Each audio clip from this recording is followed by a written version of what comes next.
Hi, I'm Dr. Leslie Gray with Dermatology Center of Atlanta, and welcome to Customer Appreciation Week and to our daily noon Zoom. Today's topic is one that is very near and dear to my heart, and we're going to be talking about anti-aging with injectables.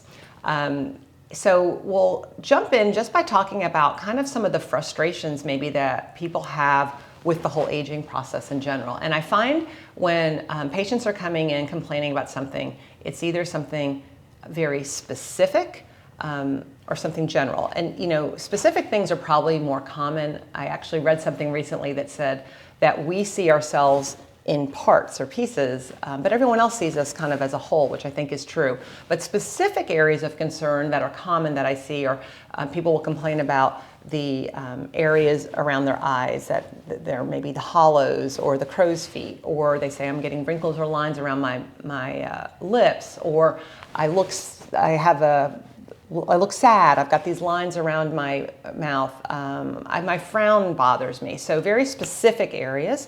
Or very general things. A lot of times people will come in just saying, I don't know what's wrong, I just look tired, or I'm starting to look like my mother, or what happened? So these are things that I think are really common. So we can age in a lot of different ways too. I kind of think of it as, think of a sheet and a mattress. And if you think of a lumpy, bumpy sheet, and then on top of that is a wrinkled, stained, dirty mattress. What do you end up wanting? You want a nice, firm mattress, and you want a clean, white, starched sheet.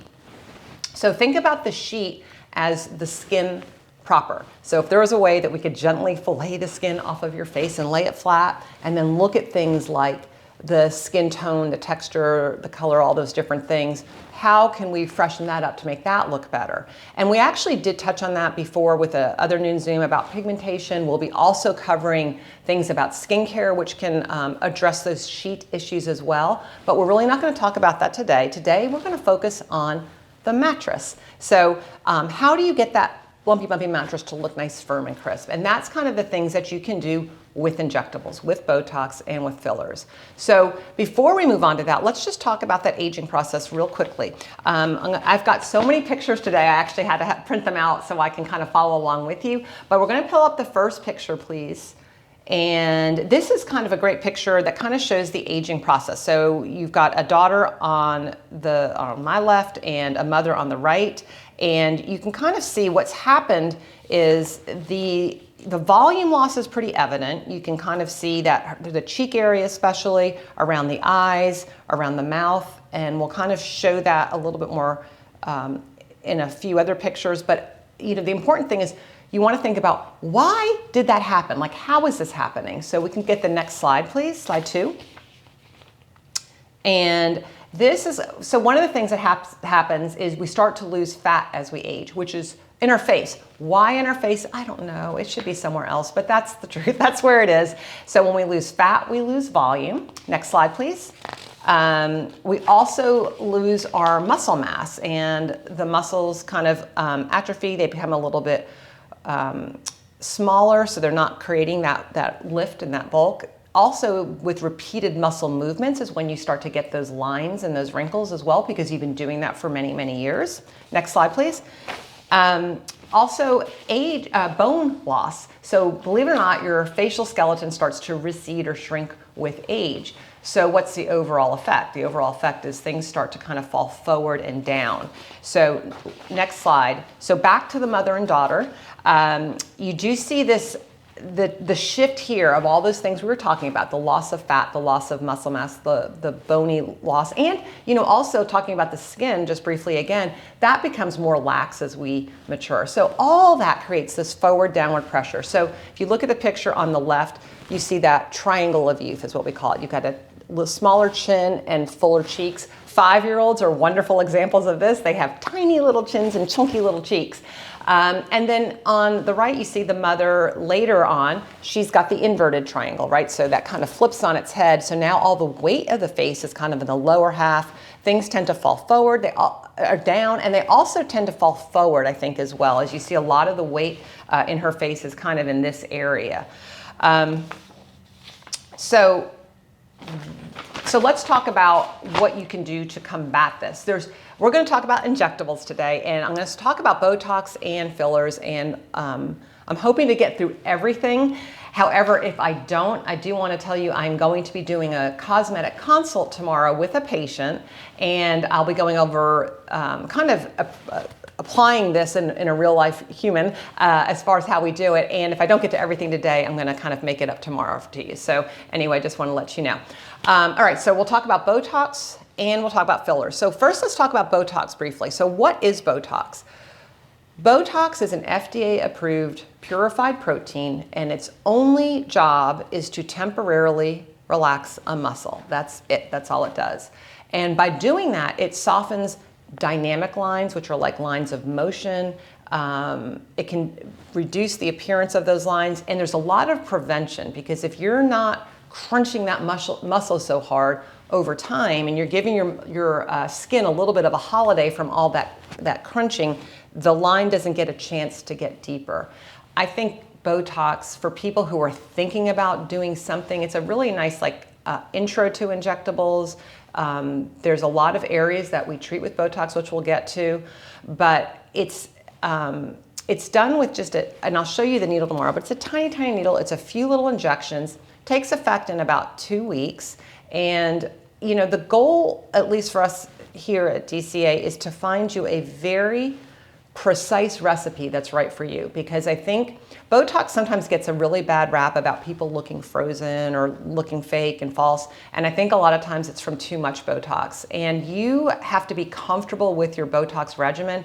And the way we kind of get you there is by starting very low, very slow, very conservatively, and kind of building up your Botox regimen from the bottom up. And I think that's super important. If you just try and guess, sometimes you can really overtreat someone, and that's when people sometimes their lids are too heavy or they look a little bit frozen. So we definitely avoid that by starting super conservatively here. Okay, so let's get into a few pictures. If you'll pull up the next picture, please. This picture kind of shows how the muscles move and how they create the lines. So there are several arrows and everything's going everywhere, but it is important to realize that that muscle contracting is what's folding the skin. If you pick the next slide, please. And so you can kind of see from the first slide to the second slide, these horizontal lines are coming from what's called the frontalis muscle, and it's elevating. These frown lines are coming from 3 little muscles here, your procerus and 2 corrugators, and those are kind of crunching in. And then there's other muscles that create crow's feet. We can treat around the mouth. We can treat for people who have a really strong downturn. We can treat gummy smiles. We can treat neck bands. Any place that you have a muscle that is too dynamic, we can use Botox. But again, you want to do this very conservatively and very thoughtfully too, because everybody's put together differently. So even though in that first picture we showed you with all the muscles, that's nice, but we're not all exactly put together that way in real life underneath. And so that's why you have to kind of sometimes put the Botox in, give it the 2 weeks to kick in, and see how that individual person wears the Botox, and then create the regimen based on what's happening in real life. So we'll show you some before and afters. If you can put up the next slide, please. So this is someone with a frown, and this is kind of pretty typical of what we see before and then after it kicks in, and you can see there's just a relaxation. It just gives you a little bit more relaxed look. I think Botox in the frown is particularly gratifying because, in general, vertical lines are the ones that bring everybody in and down. And so anytime you soften a vertical line, it's a win. And then these lines also can get deeper over time.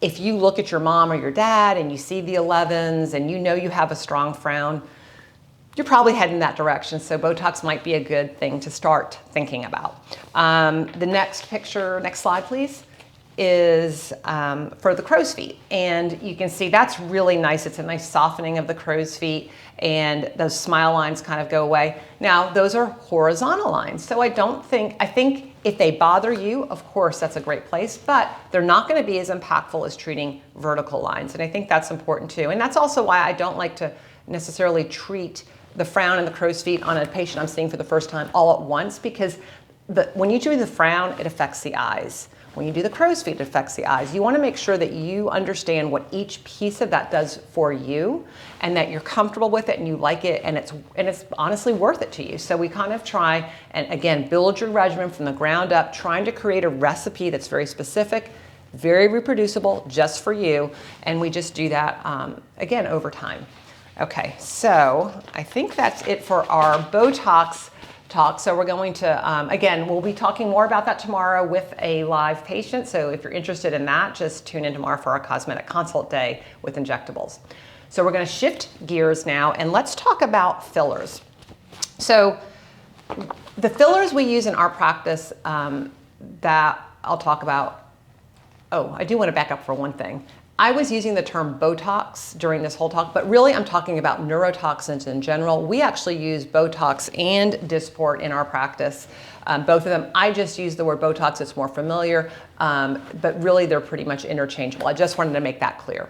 Okay, back to fillers. So fillers, all the fillers that we use in our practice that I'm going to talk about today are hyaluronic acid based. And that's important because hyaluronic acid is found in our skin naturally. We lose it as we age, so you're replacing like with like, which I love that. You also can get a little bit of collagen building with repeated treatments over time, which is wonderful.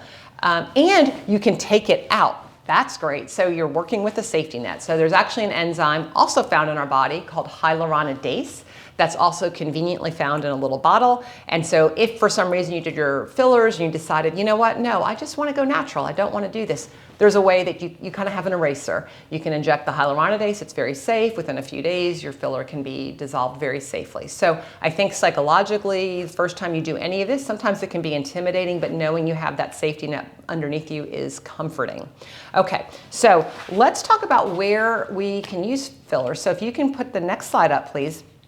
Let's talk about some common areas of volume loss. So when we talked about that inverted triangle, we talked about the loss of the muscle and the fat and the bone. So in this woman, you can kind of see she's losing muscle at her temple, under her eye. A lot of that's coming from the mid-face, the mid-cheek area. A lot of times people will also lose a lot of volume kind of under that cheekbone. So if you have a really prominent cheekbone, I always look above and below the cheekbone and in front of it. And those are the areas that you'll typically see a lot of volume loss.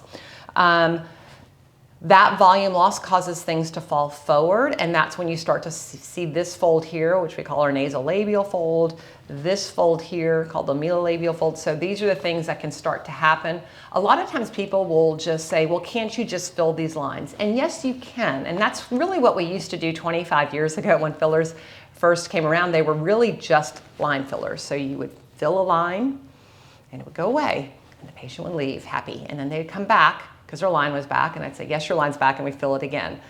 Now we really try and get to the source of why is that line there in the first place, and that's usually from loss of volume. So volume correction creates lift. And so if you pull before you start pushing, it's a great thing, because if you just push those lines, you create weight in an area of your face that's already weighty. So, you know, when we talked about that, remember falling forward and down. So what we want to do is instead, again, gradually, carefully, naturally, and respectfully, start to replace this volume in a way that looks very natural. And there's different ways that we do that. Again, I'm going to get into a little bit more of the nitty-gritty of that tomorrow at our cosmetic consult. But just know that, you know, with fillers in particular, it's definitely a journey. You are not, at least the way I approach it is, I don't want you to go from the beginning to everything you could possibly do at the very end in one step. Most of my patients, I think, are like me, and they're very conservative. And the way we treat is we will let you kind of see after each syringe where you are, make sure you're comfortable, and really just discuss what's happening as we go through it. As long as you're treating every 4 to 6 months, you can make forward movement, because you want to think of these fillers as little stair steps or building blocks. And I think even though the fillers technically do last longer than that, what you want to do is make sure that there's something left so that you can build on top of it. And that way you're making slow, gradual movement at a pace that is comfortable for you. And I think that's really important too, just because you don't want to look in the mirror. Even if we think it looks great, if you're not comfortable, it's not good. The whole point of this is to make you feel more confident, great, like that you feel better with each treatment. Okay, so let's look at some pictures. The next slide, please. All right, so this is kind of a little bit of a patient that's just starting to kind of see some of the effects of aging. So what do you notice with her? We notice, and this is like a little before and after, but if you look at the before, you start to see the hollows under the eyes. She's losing some volume around her mouth and her lips and her chin. And then this is after some voluma and some velour and some other things that we'll get into, but it's just helping to create some lift and some volume, which I think is really nice. The next slide, please. This next patient has a little bit more significant volume loss, and I kind of wanted to show this too because this is also common problems. You can really see the folds that are starting to happen here, and you can also see, as compared to the first picture, how her triangle, that first patient, she looked pretty good, right? You know, even her before picture, she's pretty, so, but she's starting to square up. This one's starting to turn down, like that triangle starting to turn a little bit more significantly, and you see that weight falling forward. So this is her, I think she had maybe 3 or 4 syringes of, over time, of filler that kind of helped to create lift. Again, this is something that I think is nice to be done gradually, in my opinion, so that you are comfortable with those changes as they occur. But you can see by putting these fillers in all over, you're replacing the volume in a way that's really natural. I mean, this is how you did not lose volume in one spot. Even though people often come in, like I said, talking about one area, that's not how aging occurs. Aging occurs by this global volume loss. And so I think if you put it back in that manner and you don't overcorrect, I want to talk about that for 1 second, sidebar. What is volume overcorrection? Volume overcorrection is when you walk into Publix and you go, what happened to her cheeks or what happened to her lips? That is filler that has honestly just been overblown. It's more than what was ever intended to be in that area, and you see it.